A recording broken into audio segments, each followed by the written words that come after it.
네, 반갑습니다. 네, 자, 오늘은 우리가 약속한 대로 백선 특강이죠. 이 백선 특강은 제가 문제를 만들면서 이렇게 올해 시험에 이제 나올 수 있지 않겠느냐, 이런 식으로 이제 출제가 되지 않겠냐 해서 문제를 한 100개를 만들어 봤는데, 우리가 이제 중요한 거는 꼭 이렇게 꼭 같이 않다 하더라도 이런 유사 형태의 문제가 많이 나오기 때문에 한번 자기가 풀어보는 것이 중요합니다. 한 문제를. 그래서 한 문제라도 자기가 풀어서 이해를 하는 거하고 그냥 같이 우리가 강의를 듣는 거랑 차이가 좀 있습니다. 그래서 여러분들 오후에도 똑같이 이제 이게 50문제씩 나눴거든요, 제가요. 그러니까 1, 2에 나눠가지고 50문제씩 나눠서 이제 번호는 51분부터 이제 오후에 하게 되는데, 그거는 여러분들이 한번 풀어보시기 바랍니다. 풀어보셔가지고 점심을 빨리 식사를 하고 오셔가지고 문제를 풀어보시고 한번 강의를 듣는 것이 중요합니다. 자, 그리고 오늘 강의 제목은요, 관계법규, 주택관리관계법규죠. 우리가 백선 특강이라 해서 100개 문제를 한번 이렇게 만들어 봤습니다, 제가. 자, 1번부터 같이 보도록 해요. 1번. 주택법의 용어를 물어본 건데요. 1번은 주택의 단지 안의 기관시설인 가스, 통신, 지역난방은 간선시설에 포함이 된다 했는데, 우리가 단지 안에 있는 걸 말하는 거예요. 그래서 간선이라는 거는 단지 안과 단지 밖을 연결하는 거죠. 단지 안도 있고 단지 밖에 있는 거를 이렇게 이제 요거는 단지 밖에 있는 거는 다 기관입니다.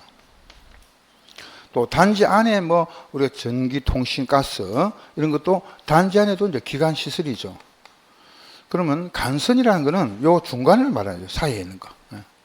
기관과 기관을 연결시킨다.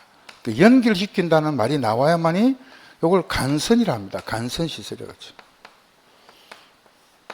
하죠. 그래서 이제 도로가 될 수도 있고, 그게 도로, 상하수도, 전기, 통신, 가스, 지역난방 이런 것은 다 이제 연결돼야 되죠. 연결되면 간선이 돼요. 그러니까 간선이라는 말이 나올 때는 항상 연결이라는 말이 같이 나와야 되지, 연결이라는 말이 없으면 그건 전부 다 기관입니다. 아시겠죠? 그러면 1번은 뭐예요? 옳은 것이죠. 맞죠? 1번이 정답입니다. 단지 안에 있는 거를 포함을 한다는 거예요. 기관을. 2번, 준주택이란 오다가 노기를 띈다 그랬죠? 그래서 이제 2번 같은 경우는요, 우리가 준주택의 뜻을 물어본 건데, 주택이 아닌 시설입니다. 주택이 아닌 시설인데, 오다가 노기를 띈다. 그래서 오피스텔이 들어가고요, 일단. 다중생활시설입니다.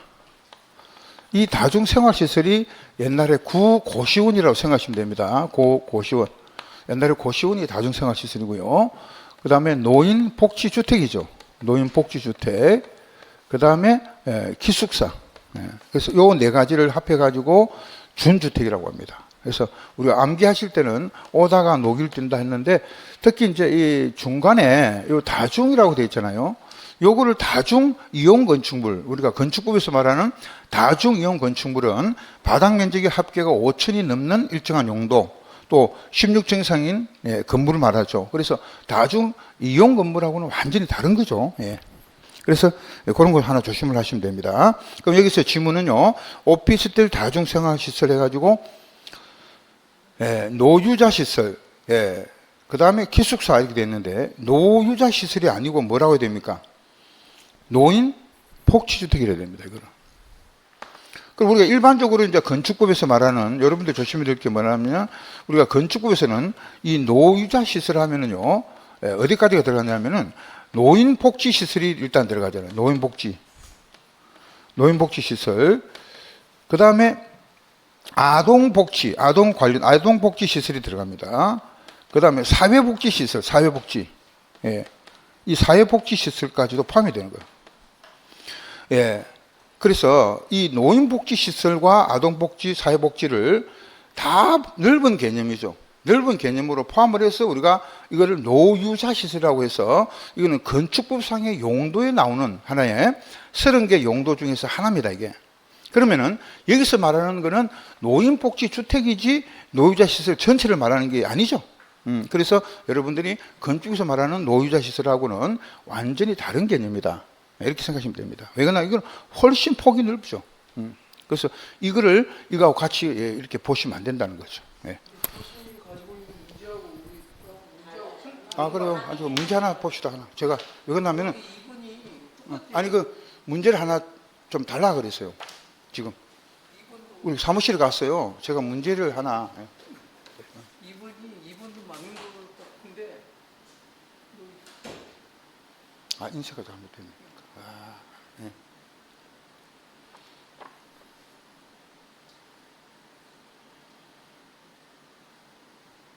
그런데 인쇄가 잘못됐네. 저는 분명히 그거를 검토 안 했구나. 그럼 요거 2번을요, 맞는 걸로 하는데, 일단 강의니까, 이제 어떻게 고쳐야 되냐면요, 그거를 노인복지주택으로 하나 고치세요, 그거를.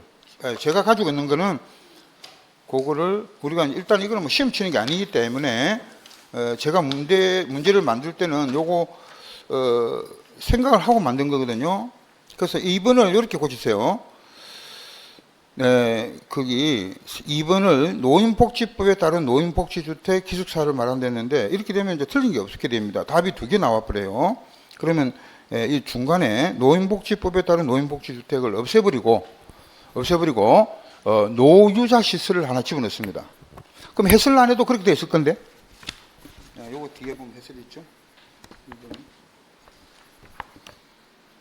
예, 노유자 시설을 해놨잖아요. 그래서 그죠? 예, 인쇄가 잘못된 거예요. 노유자 시설로 고쳐주시기 바랍니다. 2번은. 예.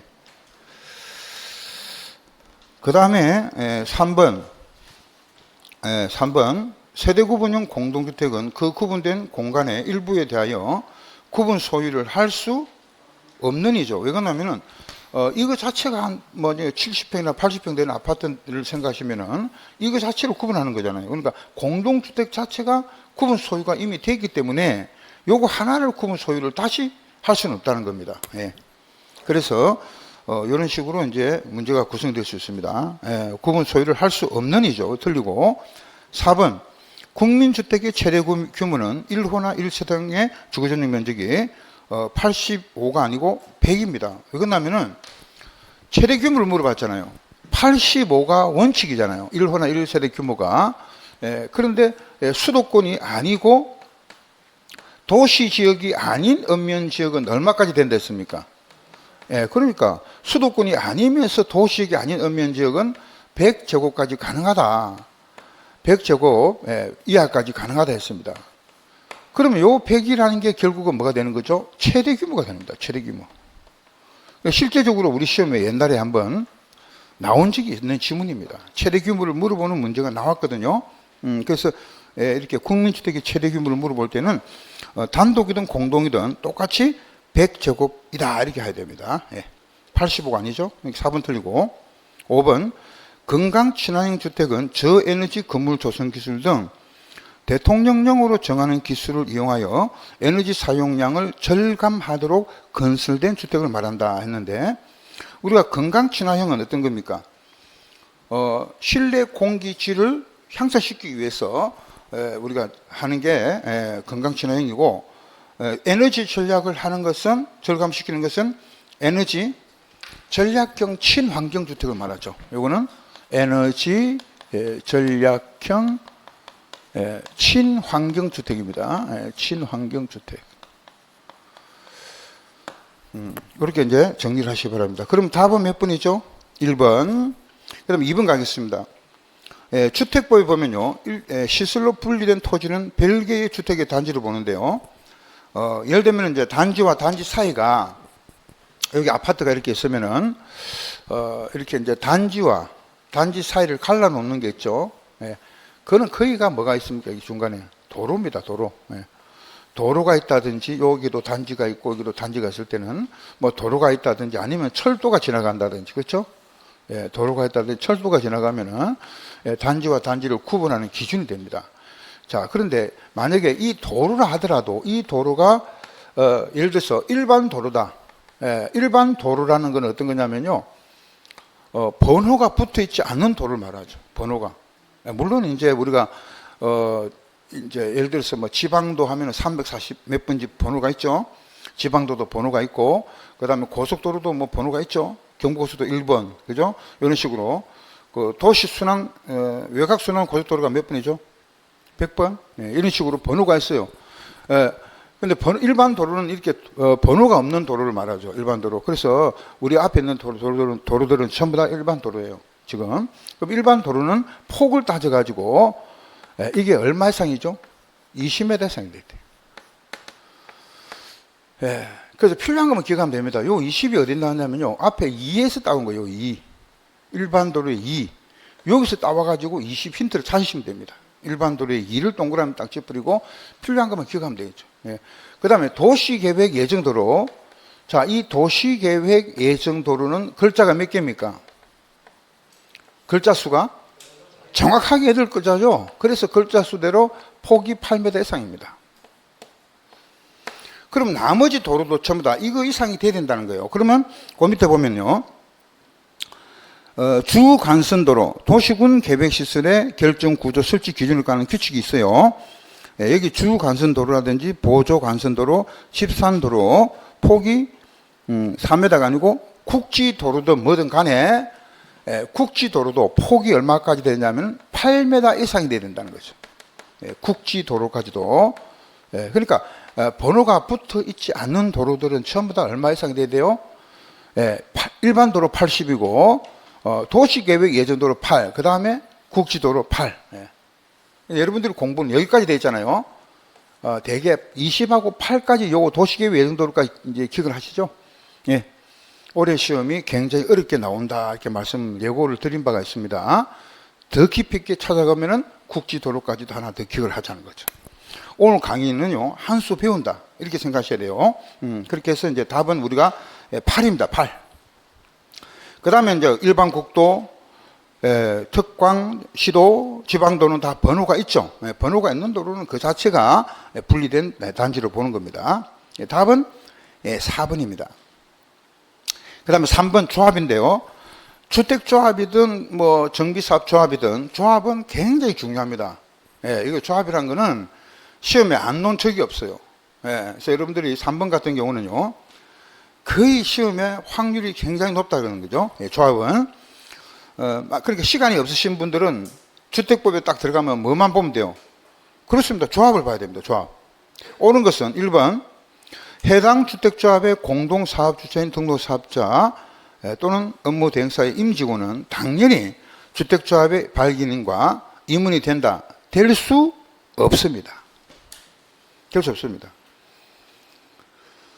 그래서 같은 사람, 같은 목적으로 만약에 하게 되면 안 되기 때문에 대행자잖아요. 대행사 같은 경우는 만약에 등록사업자라든지 이런 사람들이 공동으로 하고 있는데 이거를 또 주택조합에 자기가 또 발기인도 하고 임원이 된다? 그건 있을 수가 없죠. 그래서 된다가 뭐로 고쳐야 돼요? 될 수 없다. 될 수 없어요. 될 수 없다 해야 맞습니다. 1번 틀리고 2번 국민주택을 건설에다가 밑줄.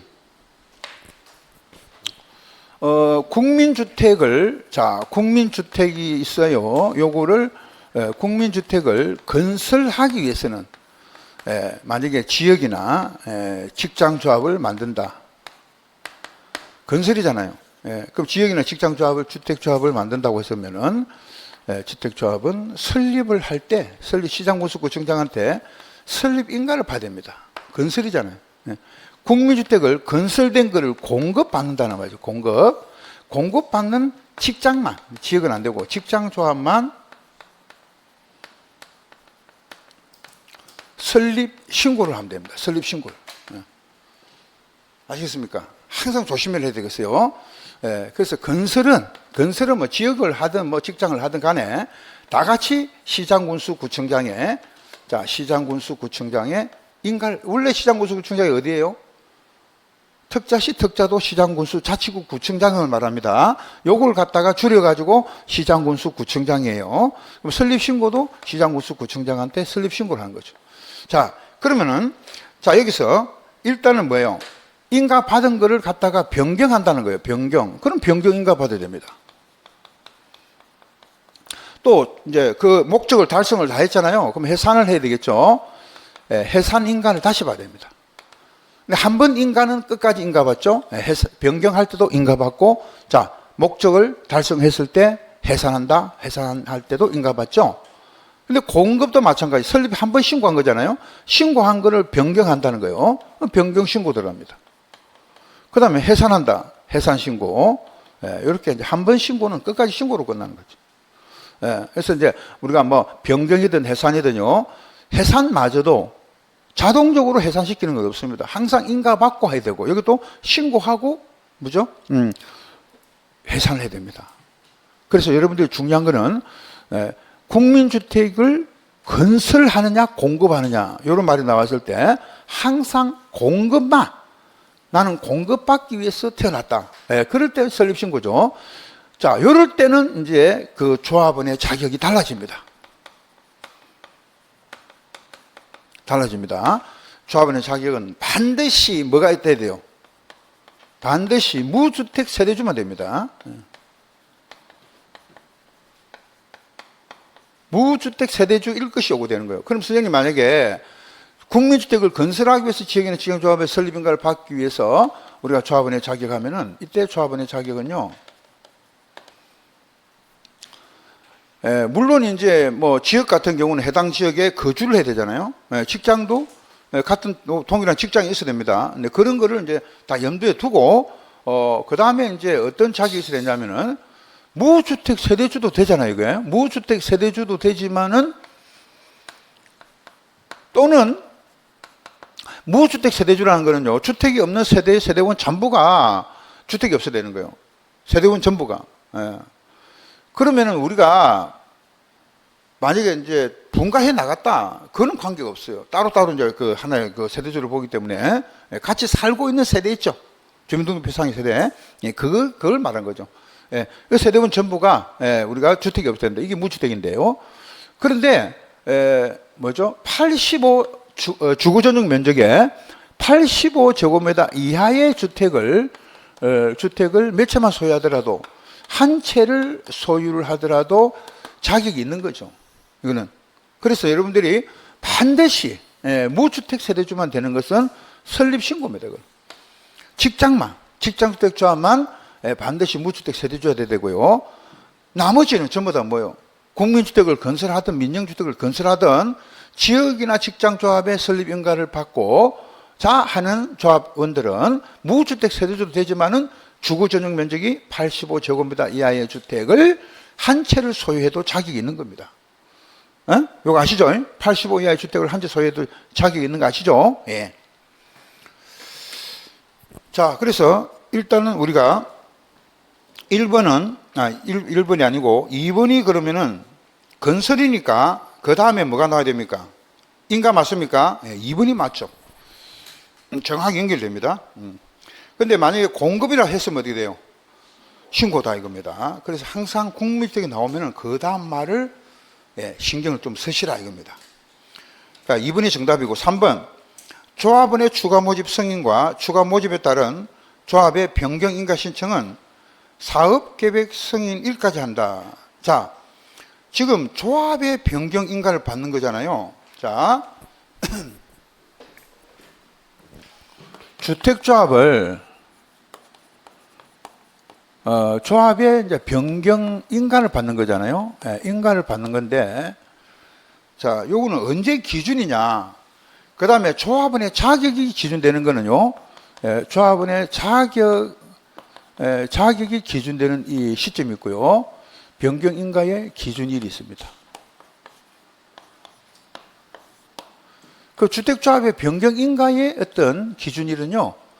사업계획 승인 신청일까지만 변경하면 된다는 거죠. 그래서 이거는 사업계획 승인 신청일.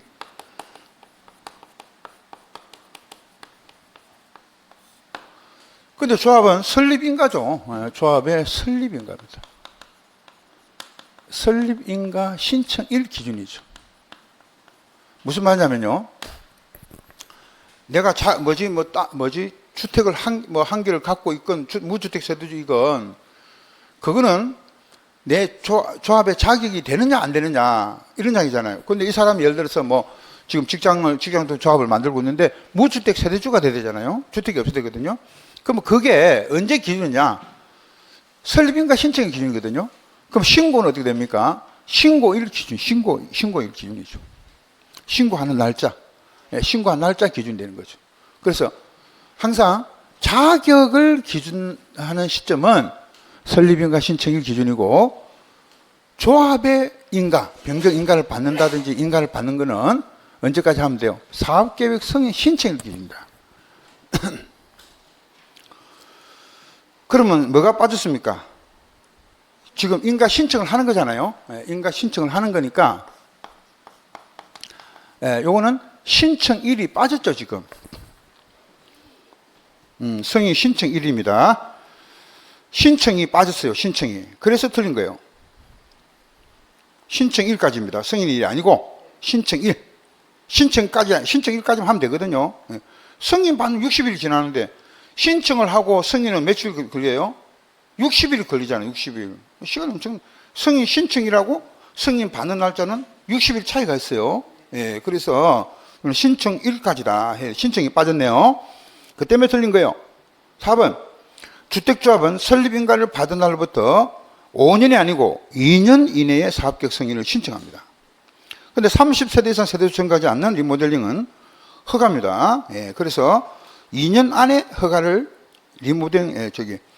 허가를 신청하든 또는 사업계획 승인을 신청을 하든 2년 안에 신청을 하도록 되어 있습니다. 그래서 5년이 아니고 2년이고요. 5번 지역이나 직장조합의 설립인가를 받으려는 자는 해당 주택 건설 대지의 80% 이상에 해당하는 토지의 사용권은 또는이 아니고 및 해당 대지의 15% 이상의 토지 소유권을 확보된다. 자, 쭉 가다가 또는이 나왔어요. 또는. 그죠? 그러면 사용권은 80% 이상의 그 토지의 사용 권한을 확보해야 되고, 그 다음에 15% 이상의 그 토지의 소유권을 확보된다. 소유권을. 자, 그러면 이걸 또는이라 해버리면은 어떤 말이 돼버립니까? 둘 중에 하나의 선택이 돼버리잖아요. 그럼 내가 뭐 하려고 80% 복잡하게 사용권을 확보할 거야. 그냥 15% 이상의 소유권만 확보하면 되겠죠. 예. 그런 이 또는이 말이 틀린다는 거죠. 또는 들어가면 안 되고, 밋이나 와, 그리고 또한 이런 말이 들어가야 됩니다. 그렇죠? 그 다음 영어로는 와, 이런 식으로 하면 안 되겠죠. and가 되겠죠. and. 영어식으로는 and. 그래서 여러분들이 항상 이 이게 조사 들어가는 것, 부속품이 중요합니다. 연결하는 부속품. 그래서 우주선 있잖아요. 그 미국에서 우주선이 이제 개발해서 왕복 우주선 처음에 챌린지입니까? 만들어서 이제 돌아오는 걸 너무 비용 10분의 1밖에 안 되니까 가게만 가면 뭐 돈이 많이 드니까 왕복 우주선을 만들었어요. 그 챌린지 호가 폭발이 돼버렸어요. 탑승객 전원 사망입니다. 그게 무슨 사고가 났냐면요. 그 고무 파킹 있죠. 고무 파킹이 그 전에 이게 균열이 간 거예요. 이미 그 온도 차이 때문에 균열이 간 걸 갖다 발견을 못하고 거둬 놔둔 거예요. 그 고무 파킹 조그만한 거 하나, 그것 때문에 그 큰 우주선이 다 파괴된 거예요. 고무 파킹 때문에. 연결하는 고무 파킹 있죠. 그거 하나 때문에 우주선이 폭발된 거예요. 결국 엔진이 고장이 아니야. 고무 파킹 하나 그거 연결되는 거. 그게 전날에 균열이 가가지고 체크 안 하고 그냥 하다가 올라가지 얼마 안 돼가지고 28초간 만에 폭발했죠. 상공에서 바로. 그 챌린지 다 죽었잖아요. 그죠? 제가 말씀드립니다. 중요한 부속품이 하나 뭐냐? 또는이야 이게. 이게 고무 파킹입니다. 고무 파킹 이거 여기 부속품이 또는 들어가면 죽는 거예요, 우리는. 고무 파킹 생각하세요. 그 챌린지 호의 고무 파킹이다. 이거 또는이 바로 고무 파킹. 고무 파킹 그 또는 들어가면 죽습니다, 우리가. 엔드 연결시켜야 돼요. 연결. 예. 및 또는 하면 안 돼요. 밋이나 와 해야 되겠죠. 좋습니다.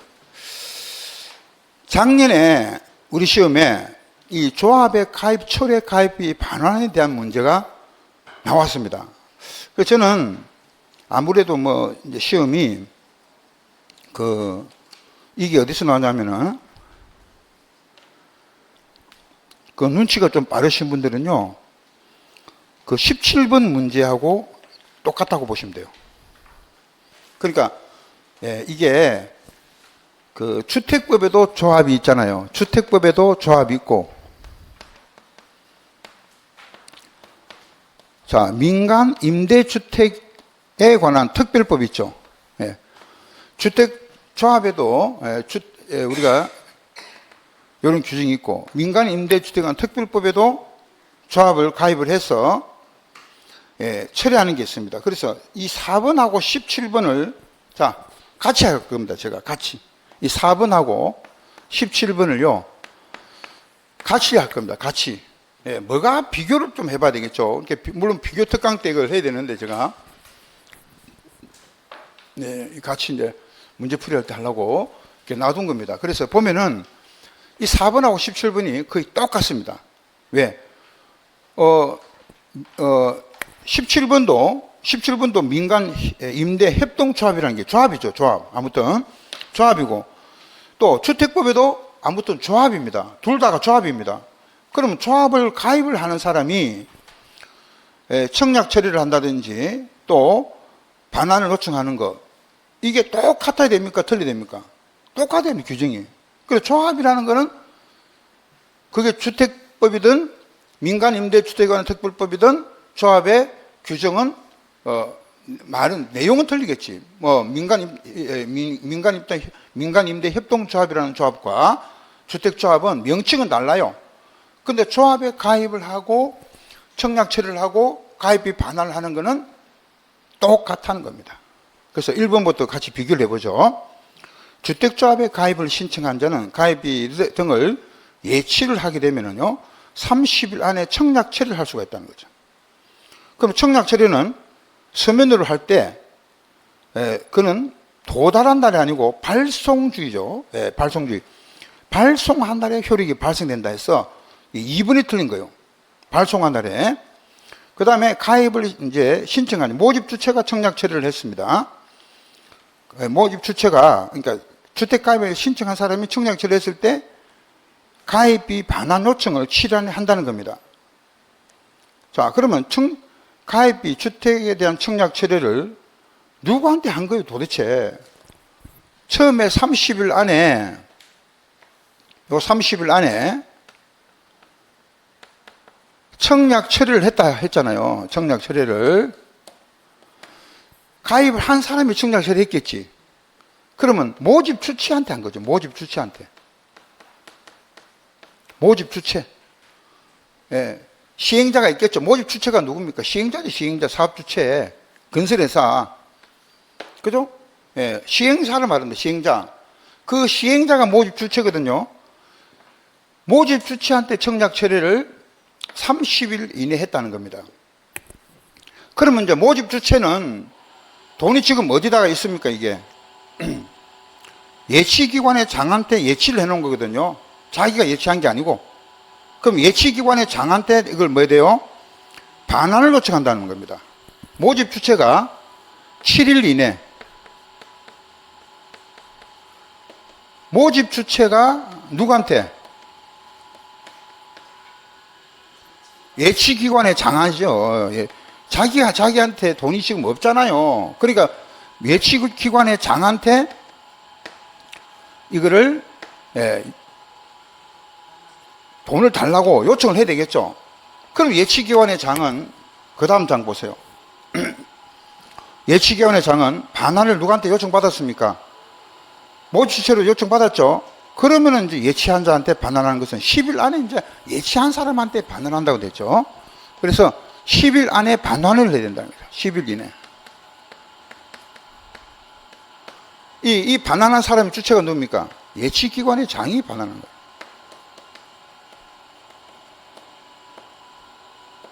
예치기관의 장이 이제 반환을 해준다는 거죠. 그래서 이제 이게 재밌는 게 이렇게 보면 됩니다. 청약한 사람이 이게 모집 주체가 여기 있잖아요. 모집 주체가 있고 예치기관의 장이 있습니다. 3자 관계를 놓고 봐야 돼요. 예. 그러면 이제 청약을 한 사람이 모집 주체한테 뭐 한 겁니까? 청약을 처리하겠습니다 한 거잖아요. 하니까 모집 주체는 예치기관의 장한테 지급 요청을 한 거잖아요. 맞습니까? 지급 요청을 한 거고. 그럼 예치기관의 장은 이제 모집한 사람한테 요거를 반환을 하게 됐단 말이에요. 여기에 반환을 하게 됐다. 그럼 모집 주체가 이제 이 사람한테 이제 돈이 지급되겠죠. 예. 그래서 이런 식으로 이제 구조를 가지게 되는데, 그러면은 반환을 가입비 등을 예치한 자가 누가 됩니까? 지금 10일 안에 가입비 등을 예치한 사람, 예치한 자가 누가 됩니까? 예치한 자가 모집 주체죠.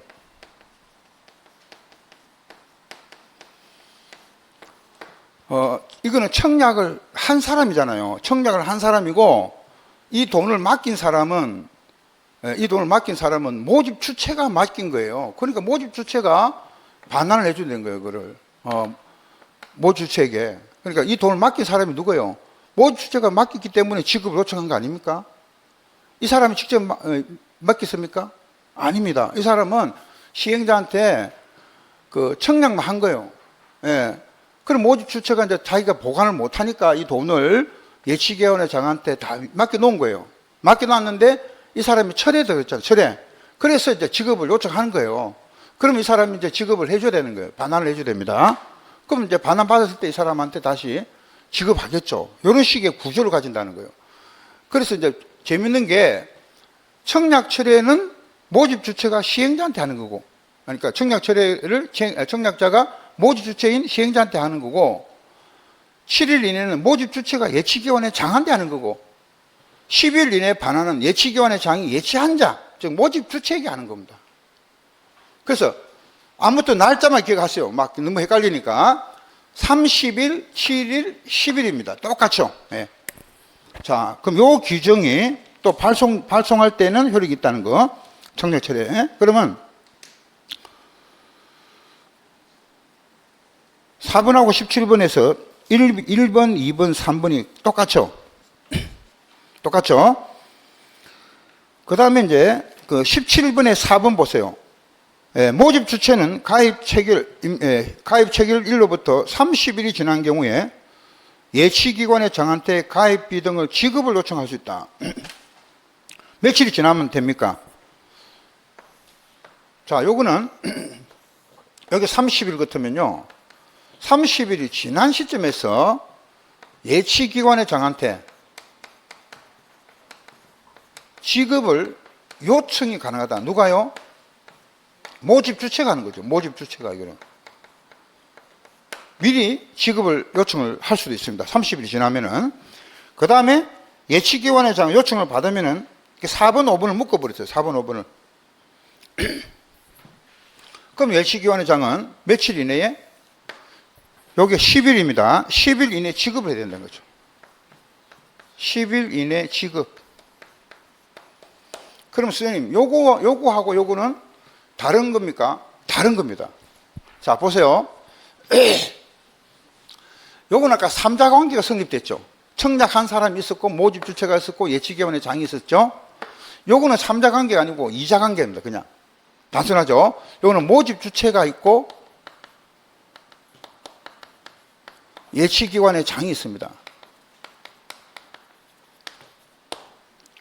그러면 이제 모집 주체가 돈을 맡겨놓은 거 있잖아요. 그거를 갖다가 이제 예치기관장한테 지급을 요청하는 겁니다. 우리가 돈 맡겨놓은 거 있잖아. 그거 주세요. 여기 1번이죠. 그럼 예치기관의 장은 모집 주체에게 10일 이내, 그리고 30일 경과, 예치를 하고 난 다음에 30일 경과에 지급 요청하는 거잖아요. 그럼 30일 이내 지급을 해라는 얘기죠. 그래서 요거와 요거는 다른 문제예요. 무슨 말이냐면은 청약 철회를 우리가 딱 청약을 철회한 사람도 있지만 청약을 철회를 안 한 사람도 있겠죠. 무슨 말이냐면은 모든 사람이 청약 철회합니까? 어? 그럼 청약 처리했을 때는 요런 삼자 관계가 성립되고, 어? 청약 처리를 안 하는 사람은 어떻게 됩니까? 돈을 언젠가 지급해야 되겠죠. 그러니까 청약을 갖다가 반환을 하기 전에 미리 이제 돈을 준비를 해야 되기 때문에 이 사람들도 이 돈을 예치를 해놓은 걸 갖다 찾기 위해서는 별도로 30일이 지난 시점에서 지급을 요청했을 때 지급한다는 겁니다. 돈을 맡겨놓은 거니까 어차피. 그래서 청약을 처리한 경우는 30일, 7일, 10일 청약 처리 않고 이자관계, 자기들이 모집 주체가 예치기관의 장한테 직접 이렇게 지급을 요청할 때는 30일이 지나서 해야 되고 그 다음에 10일 안에 지급이 된다. 요게 똑같다는 겁니다. 주택조합이든 민간임대 협동조합이든 똑같습니다. 자, 그래서 이제 요거 잘 보세요. 그래서 요거는 날짜가 30일 청약 처리했을 경우 30일, 7일, 10일. 그 다음에 청약 처리를 하지 않고 모집 주체가 그냥 예치기관의 장한테 지급을 요청할 때는 30일 경과 시점에서 지급 요청해야 되고 그 다음에 모집 주체는 10일 안에 지급해야 되겠죠. 그래서 이때는 30일 경과 10일 이내. 자, 다시 갑니다. 30일 이내, 7일 이내, 10일 이내 다 이내입니다. 요거는 30일 경과 10일 이내. 되겠죠? 예, 이렇게 해서 이제 정리를 하시기 바랍니다. 그러면 17번의 정답은 5번입니다. 7일이 아니고 10일. 예, 17번 정리됐습니다. 그 다음에 4번도. 4번은 이제, 예치기관의 장이 반환 요청을 했을 때, 그러니까 이 중간에 뭐가 빠졌습니까? 그 4번의 중간은 요거 빠졌죠. 30일 경과된 시점에서 예치기관의 장한테 지급을 요청해야 된다는 말이 빠졌죠. 예. 그걸 갖다가 하나 더 집어넣었어요. 똑같습니다. 30일이 경과된 시점에서 모집 주체가 예치기관의 장한테 지급을 요청해야 된다. 그게 하나 빠졌죠. 예. 그러면서 이제 10일 안에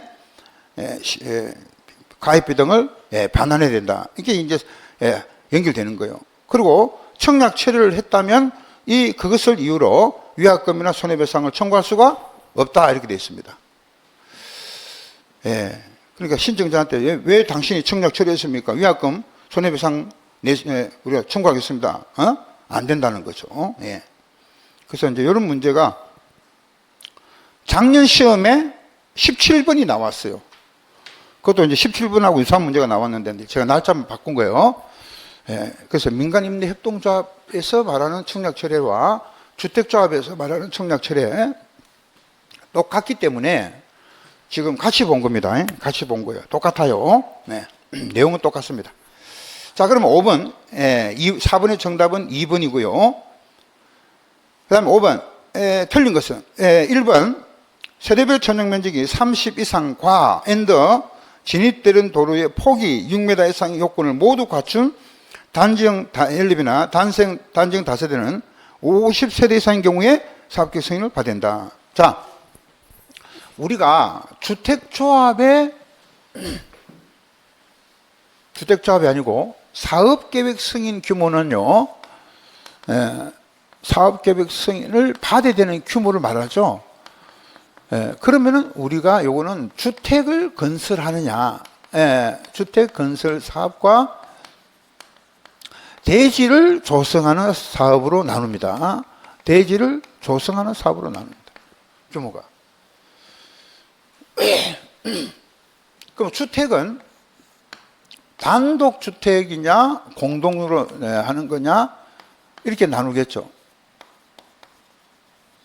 그러면 단독은 원칙이 30호 이상이지만 예외가 50호 이상이 될 때 사업계획 승인을 받는 게 있고요. 공동주택도 30세대 이상이 사업계획 승인을 받아야 되지만은 예외적으로 50세대 이상이 될 때 사업계획 승인을 받는 게 있습니다. 대지 조성 사업은 1만이죠. 1만 제곱미터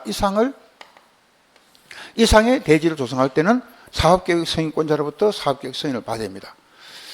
이게 원칙이죠. 그럼 50호 이상은 다 예외입니다. 예외. 그럼 50호 이상이 될 때 사업계획 승인 받는 거는 두 개가 있어요. 또 공동주택에서도 50세대 이상이 될 때 사업계획 승인 받는 거 두 개 있죠. 예. 그러면 50호 이상이 될 때는 공한 단정, 그죠? 예. 공한 단정. 자, 공공택지인데 공공택지 중에서 1단의 토지를, 예, 이러면 1단의 토지를 공급을 받아서 건설하는 경우죠. 한 묶음의 토지를 공급을 받아서 건설할 때는 55 이상이 될 때 사업계획 승인 받아야 된다. 한옥 있죠? 한옥마을. 한옥은 55 이상입니다. 그 다음에 50세대 이상일 때 공동에서는 도시형 중에서 단지형 다세대와 단지형 연립주택인데 요거는 조건이 있습니다. 예. 전용 면적이 얼마죠? 30세대당 30 이상이고, 예, 진입도로 폭이, 진입되는 도로 폭이 6m 이상이 돼요. 전용 면적이, 예, 주거 전용 면적은 30제곱미터 이상으로서 진입되는 도로의 폭이 6m 이상이 되면은 50세대 이상이 될 때 사업계획 승인을 받도록 하잖아. 예, 이런 식으로. 그 다음에 이제 여기 재미가 있습니다. 제일 마지막에 정비구역이죠. 정비구역에서 말하는 정비사업인데, 정비구역에서 어떤 방식으로 자력 개발, 자력 방식의 주거환경 개선 사업을 할 때죠. 주거환경 개선 사업을 할 때는 50세대 이상 될 때 사업계획 승인을 받도록 하자는 겁니다. 그럼 자력 방식이라는 게 어떤 말로 나오냐면은 토지 등 소유자가 그 주택을 스스로 개량하거나 정비하거나 보존하는 방법이죠. 보존하는 방법. 예, 요걸 자력 방법. 우리가 이제 그냥 저는 강의를 갖다가 자력 방식, 자력 방법이라고 합니다. 그냥 토지 등 소유자가 스스로 주택을 개량하거나 정비하거나 보존하는 방법이다. 그러니까 시험 지문은 여기 뜹니다. 시험 지문은 여기 떠야 돼요. 여기 뜹니다. 지문은 그러니까 우리가 줄여서 암기하기 좋게 자력 방법이라고 했지만 실제적으로 지문에 뜨는 것은 토지 등 소유자가 주택을 스스로 개량하거나 정비하거나 보존하는 방법에 따른 그것도 무슨 사업이죠? 주거환경 개선 사업을 할 때만 50세대 이상 될 때 사업계획 승인 받아요. 그럼 예를 들어서 주거환경 개선 사업을 하지 않고 만약에 재건축이나 재개발은 전부 다 몇 세대 이상 될 때? 30세대 이상 될 때 사업계획 승인 받는 거죠. 재개발, 재건축 다 30세대 이상. 또 자력 방법이 아닌 관리 처분 계획이나 수용 방법, 환지 방법도 전부 다 30대 이상입니다. 그러니까 그 자력 방법은 여러 가지 방법이 있었잖아요. 관리 처분도 있었고, 수용 방법도 있었고, 환지 방법도 있었죠. 이런 방법에 이해하면은 여기 자력 방법에 해당되니까 이거는 전부 다 30세대 이상 될 때 사업계획 승인 받습니다. 예. 그 다음, 요 규모 중에서 간선시설을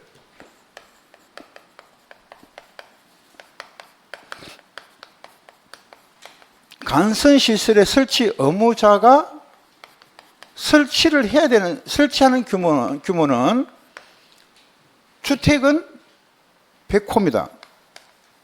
100세대 이상이고, 요때 증가 리모델링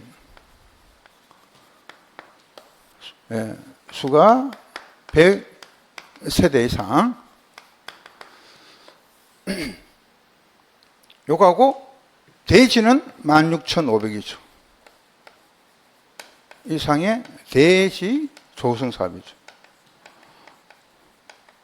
그래서 주택 건설은 간선 시설의 설치 의무자가 주택의 건설을 할 때 조그맣게 안 하고 30세대니 저런 식으로 안 하고 이왕 하는 거 100개를 했다는 거예요. 100개씩. 100호 100세대. 리모델링의 증가 세대 수가 100세대 이상을 증가하는 리모델링을 했다. 리모델링을 위한 리모델링의 사업도 했다. 예, 이것도 이제 포함이 되니까 이런 식으로 주택 건설과 대지 조성 사업이 규모가 저거는 만인데 16,500. 그 다음에 저기는 30이고 50 해봤자 50이잖아.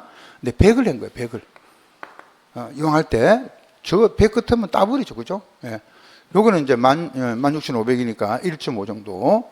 자, 이런 식으로 만약에 하게 되면은, 이런 사업을 하게 되면은 사업 주체 건설회사가 간선시설을 설치하는 게 아니라 요거는 설치 의무자가 해주겠다. 설치 의무자가 공짜로 설치해 줘야 돼요.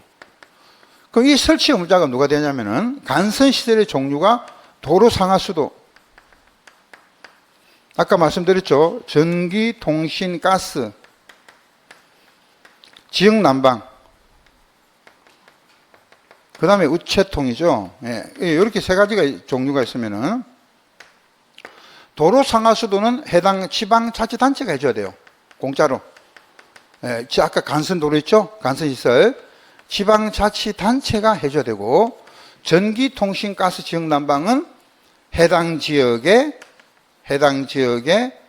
공급하는 자가 해줘야 돼요.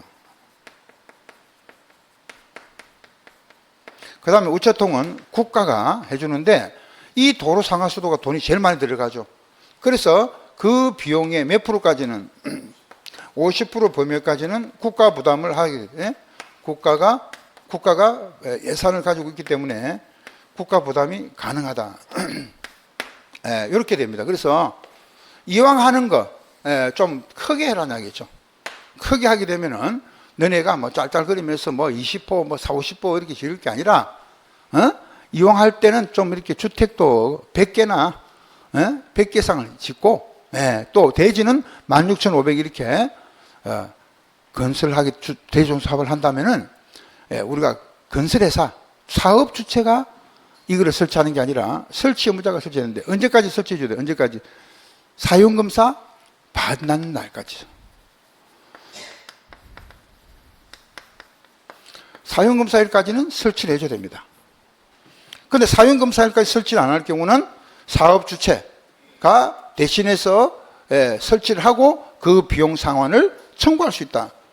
그래서 여러분들이 규모 나올 때는요, 항상 규모에 요게 간선시설하고 비교를 해서 규모를 기억해야 돼요. 단순하게 이제 요것만 기억하는 게 아니라. 그러면 이제 5번에는요, 1번은 맞는 지문이고요. 또 리모델링도 정가세대수가 사무실에 넣으면 사업계승이 받습니다. 3번 정비구역에서 재개발 사업을 환지 방법. 틀렸죠?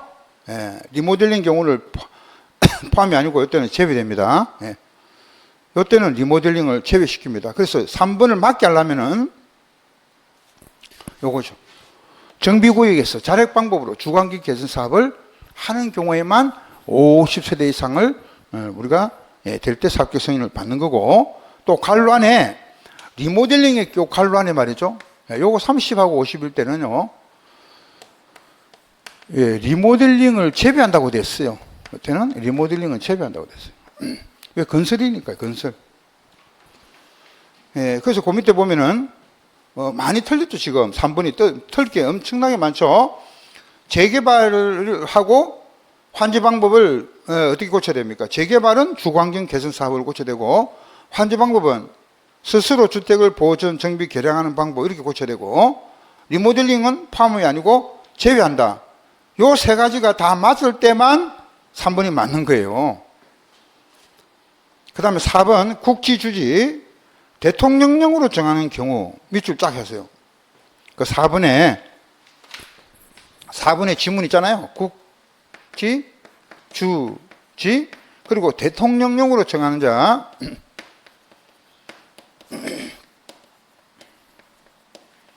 자, 요 사람이 누구냐면은 위탁관리 부동산 투자회사라 적어놓으세요.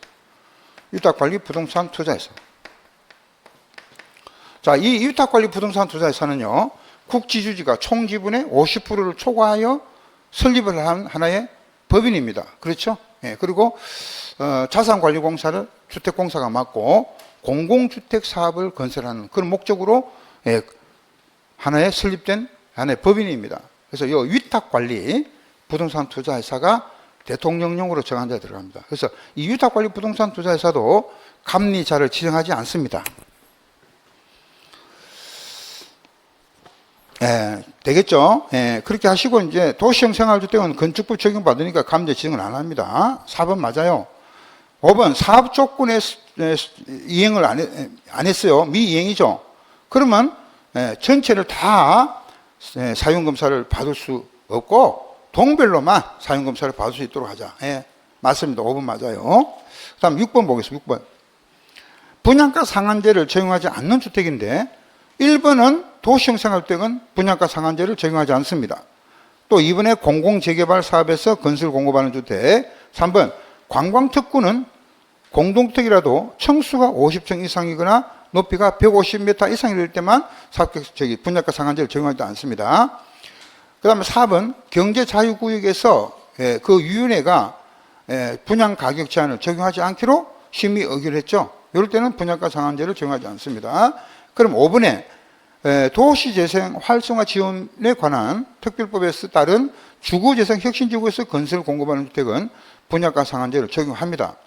그래서 5번이 정답인데, 자, 단순히 주거재생 혁신지구 요렇게 나오면은 요거는 분양가 상한제를 적용한다고 했습니다. 요렇게 나오면은 이거는 분양가 상한제를 적용을 해요. 근데 S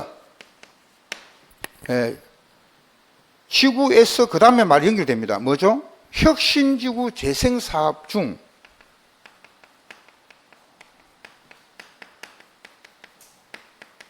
일정 규모 나오죠? 그 규모가 면적은 얼마죠? 1만이죠. 1만 제곱미터 미만 또는 세대수는 총 세대수가 300 미만이죠. 총 세대수가 300세대 미만인 경우, 자, 미만인 사업을 통해서 미만인 사업으로 건설 공급되는 주택은 분양가 상한제를 적용하지 않습니다. 그래서 여기까지만 딱 끊으면은 분양가 상한제를 적용하지만 그 뒤에 요 말이 갖다 붙죠. 이럴 때는 적용하지 않습니다. 그래서 요거 조심해라 그랬죠. 주거재 혁신지구 딱 끝나? 그럼 적용하고. 그 뒤에 말이 막 붙어 있습니다. 혁신지구 재생사업 어쩌고 하면서 만 미만 또는 면적이 총 세대수는 300 미만인 사업으로 건설 공급되는 주택이다. 요런 말이 붙으면은 규모가 이제 적잖아요. 적으니까 이거는 분양가 상한제를 적용하지 않겠다는 거죠. 예. 자, 그래서 6번에 5번. 7번, 틀린 것은 1번은 국토장관은 주택 수급을 위하여 필요하다고 인정하는 경우는 사업주체가 건설한 주택의 75% 이하이고 주택조합이나 고용자는 100%까지 일정 규모 이상을 국민주택 규모로 건설하게 할 수 있다. 그러니까 일반적으로는 75%까지는 국민주택의 규모를 건설하고요. 조합이나 고용자는 100%까지 전부 다 국민주택 규모로 건설할 수가 있습니다. 1번이 맞아요. 2번 바닥 충격을 차단 성능 등급 인정의 유효기간은 그 인정을 받은 날부터 5년으로 한다. 그래서 5번하고 연결돼요. 5번도 공업화 주택의 인정의 유효기간도 공고일부터 5년이죠. 그래서 유효기간 나오면은 다 5년으로 생각합니다. 5년. 그래서 2번, 5번 다 맞고, 그 다음 3번에 공동주택의 4층이 아니고요. 3층입니다. 3층 이상인 층에 발코니에 세대 간의 경계벽을 설치할 때는 화재 등의 경우에 피난구조로 사용할 수 있는 피난구를 경계벽에 설치하거나 경계벽의 구조를 파괴하기 쉬운 경량구조로 할 수 있다. 이렇게 다 맞는데 몇 층 이상만? 3층 이상입니다. 그래서 다음번 이제 3번인데 조금 이따가 이거 말씀드릴게요. 4번 투기과열주거 해제를 요청받으면은 주거정책 심의위원회 심의를 거쳐서 해제 여부를 결정해서 통보하죠. 그게 40일입니다. 요청을 안 받을 때는 이제 지체 없이 해제 여부를 결정하지만은 요청을 받을 때는 40일 안에 지정을 할지 안 할지 해제 여부를 결정을 해서 통보한다는 겁니다. 그래갖고 40일 꼭 기억해라 그랬죠. 4번도 맞습니다. 5번도 당연히 맞고 답은 3번인데 여러분들 여기에 또 설명할 게 많아요. 자, 건축법에 보면 어떤 게 있냐면은 건축법에 보면 이런 규정이 있습니다. 직통 계단을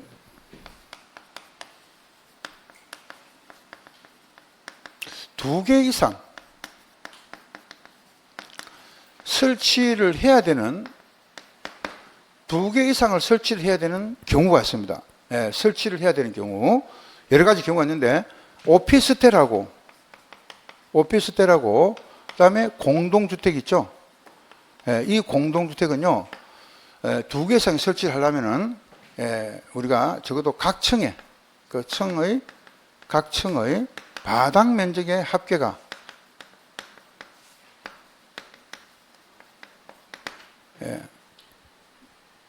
300제곱미터 이상입니다. 자, 그리고 몇 층 이상? 4층 이상.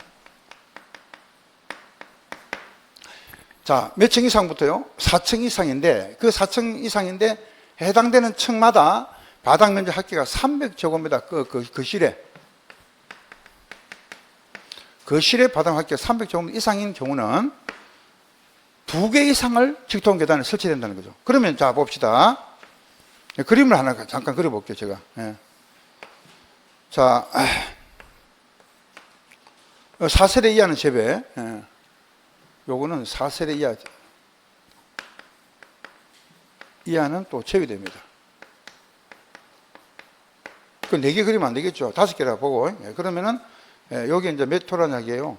401호. 4층이라 했잖아요. 4층 이상.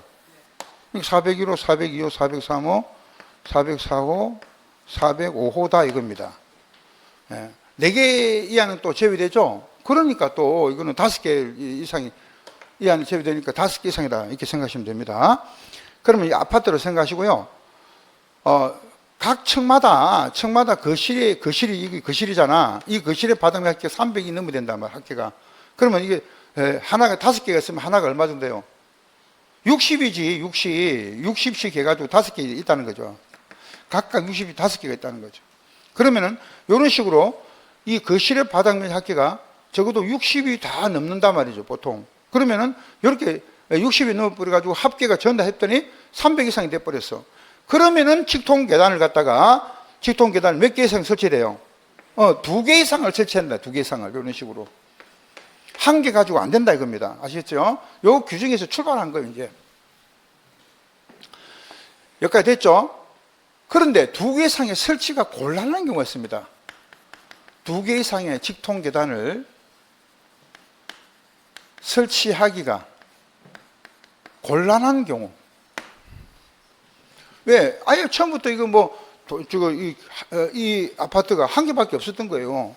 기준은 맞는데. 그래서 설계상이 한 개밖에 안 되기 때문에 굳이 2개를 만들 수가 없는 거야. 그래서 설치가 어려운 경우죠. 곤란한 경우. 요럴 때는 어떻게 하냐 했더니, 요럴 때는 발콘 4층 이상의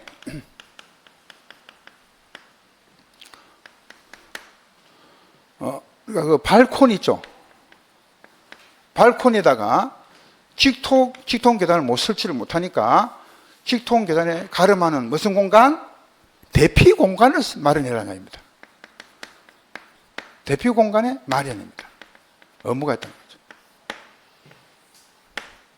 발코니에 대피 공간을 마련해라는 겁니다. 대피 공간. 그럼 이 대피 공간은 이제 그 바닥 면적은 얼마 이상이고 2제곱미터는 넘어야 된다는 거. 이런 조건하고 출입문은 방화문 기준으로서 60분 플러스 방화문을 설치해야 됩니다. 60분 플러스 방화문 아시죠? 그러니까 연기와 불꽃을 차단하는 시간은 60분 이상, 열은 30분 이상이죠. 그러니까 그런 방화문을 이제 설치를 해야 되는 거죠. 대피 공간에. 그런데 여기서 대피 공간을 또 설치를 하지 않은, 설치를 해야 되는데, 이 설치를 하지 않는 기준이 있다는 겁니다. 그게 뭐냐면은, 만약에, 피난구, 경계벽에다가, 이 경계벽 있죠? 무슨 경계벽이죠? 발코니의 경계벽이잖아요. 발코니 경계벽, 이거. 아시겠죠? 요 발코니 경계벽, 발코니에 있는 경계벽. 발코니의 경계벽이 파괴하기 쉬운 경량 구조로 되어 있다든지, 그 다음에 발코니의 그 경계벽이 피난구 구멍을 뚫어놨어요. 피난구를 설치한다든지, 아니면은 발코니의 경계벽에 하향식 내려가는 하향식 피난구 구를 설치한다든지, 아니면은 국토장관이 고시하는, 국장이 고시하는 대체 시설을 설치한다든지,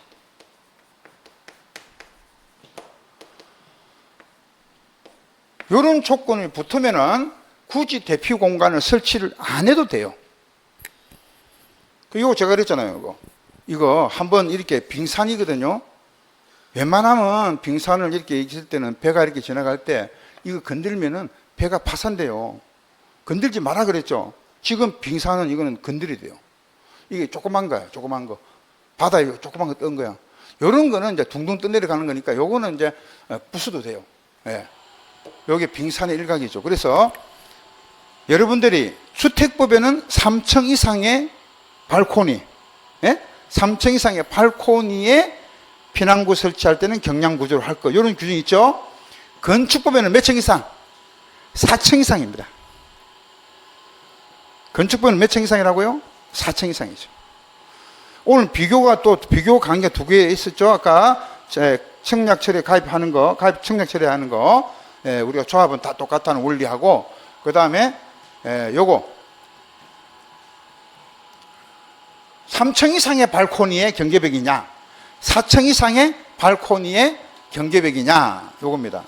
그래서 여기 이제 어디서 출발하냐, 그 발코니 경계벽이 어디서 출발하냐 했더니, 이게 이제 뜯어보니까 직통 계단을 2개 이상 설치해야 되는 거는 아파트라도 각 층의 거실의 바닥 합계가 각 층마다, 각 층마다입니다.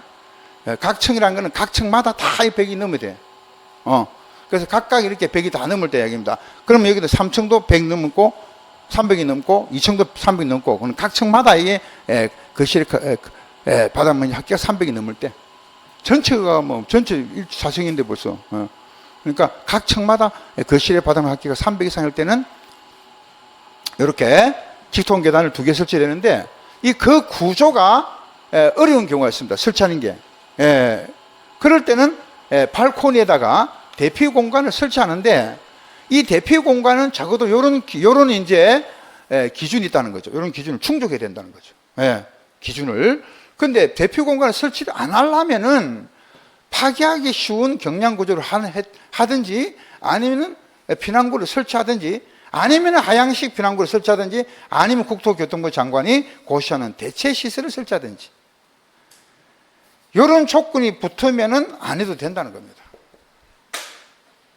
자, 거기서 나온 겁니다. 그래서 앞으로 그렇게 하세요. 선생님, 주택법에는 3층 이상의 발코니의 경계벽, 건축법에는 4층 이상의 발코니의 경계벽입니다. 이렇게 이제 정리를 하시고, 좀 쉬었다가 8번부터 보겠습니다. 8번.